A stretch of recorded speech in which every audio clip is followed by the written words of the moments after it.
اور اب اسی طرح ہندی میں بھی مجھے یاد ہے کہ جب ہم پرانے زمانے میں کرکٹ دیکھا کرتے تھے تو وہ کہا کرتے تھے کہ سچن ٹینڈولکر نے شتک بنائی.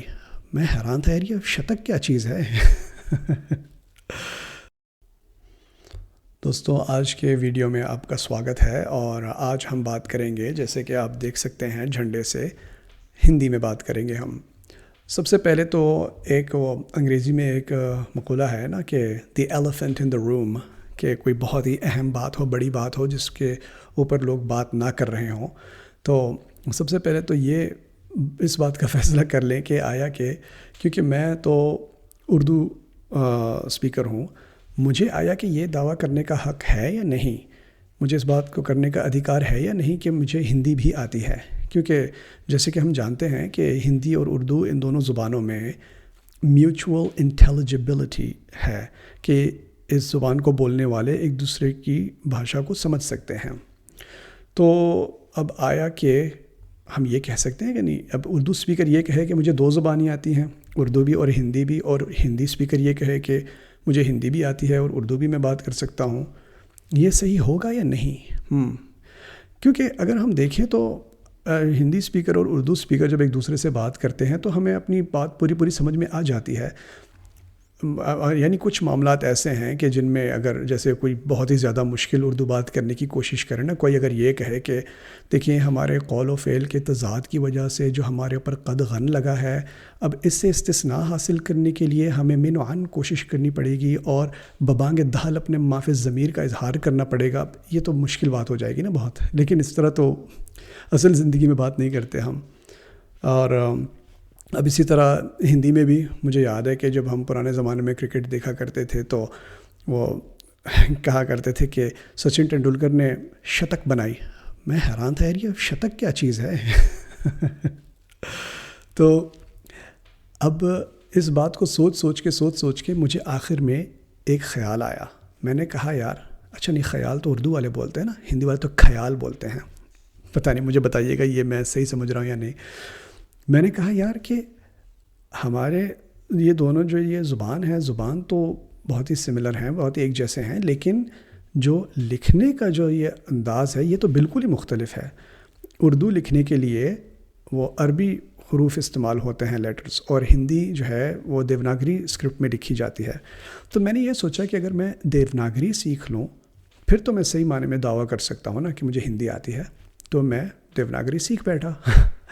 اور میں ابھی ایک چھوٹا سا ایک ٹیکسٹ آپ کے سامنے پڑھوں گا، تو دیکھتے ہیں کہ کس حد تک آپ کیا سمجھتے ہیں کہ میں دیوناگری پڑھ سکتا ہوں یا نہیں، تو آپ مجھے بتائیے گا. میں یہ ذرا سٹارٹ کرتا ہوں ریکارڈنگ. یہ ہے کہانی شرلاک ہومز کی، اور ویسے اسکرین ریکارڈنگ تو میرے پاس چل رہی ہے، یہ دیکھیں اوپر نیچے اور کچھ نہیں ہے یہاں پہ، اور میں اسکرین پہ پتہ نہیں آپ دیکھ سکتے ہیں کہ نہیں، یہ ہندی ہی ہے. تو بس میں زیادہ دیر نہیں، تھوڑی دیر کے لیے پڑھوں گا. یہ میرا نام، اس نے کہا، جان اوپن شا ہے، لیکن میرے اپنے معاملوں میں جہاں تک میں سمجھ سکتا ہوں اس بھیانک کڑی کے لیے یہ جانکاری بہت کم ہے.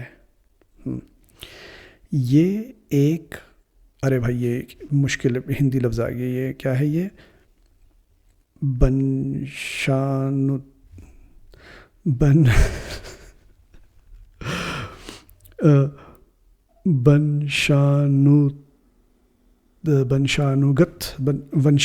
ونشانوگت معاملہ ہے. اس لیے آپ کو پوری بات سمجھنے کے لیے مجھے اس کی شروعات سے بتانے کے لیے یہ کیا ہے بھائی، بھوت کال میں واپس جانا ہوگا. تو یہ اتنا ہی کافی ہے. تو ٹھیک ہے دوستوں، میں نے یہ بھی میں نے کہا دوسرے زبانوں کے تو ویڈیوز میں نے بنا لی ہیں، تو ہندی میں بھی بنا لوں. اور وہ جو کچھ ایسے بھاشا ہیں، کچھ ایسے ورڈز ہیں جو کہ بہت ہی زیادہ استعمال ہوتے ہیں نا، کہ میری بات پہ وشواس کیجئے نشچت روپ سے، اور چنتا مت کیجئے، تو اس طرح کے ورڈز بھی میں یوز کر سکتا ہوں، تو اور دیوناگری بھی پڑھ سکتا ہوں۔ تو آپ بتائیے کہ آیا کہ یہ دعویٰ میں کر سکتا ہوں یا نہیں کہ مجھے ہندی بھی آتی ہے؟ تو بہت بہت دھنیہ واد آپ کا اس ویڈیو کو دیکھنے کے لیے، اور دوسرے بھی میری ویڈیوز آپ دیکھ سکتے ہیں جس میں میں دوسری تیسری زبانوں میں بات کر رہا ہوں۔ اور اگر آپ کو ویڈیو پسند آ گئی ہو تو اس کو تھمز اپ دیجیے گا، اور اگر پسند نہیں آئی ہو تو ذرا سا اس بات کو آپس میں رکھیے گا، کسی کو بتائیے گا نہیں، اور ہماری پھر سے ملاقات ہوگی اگلے ویڈیو میں۔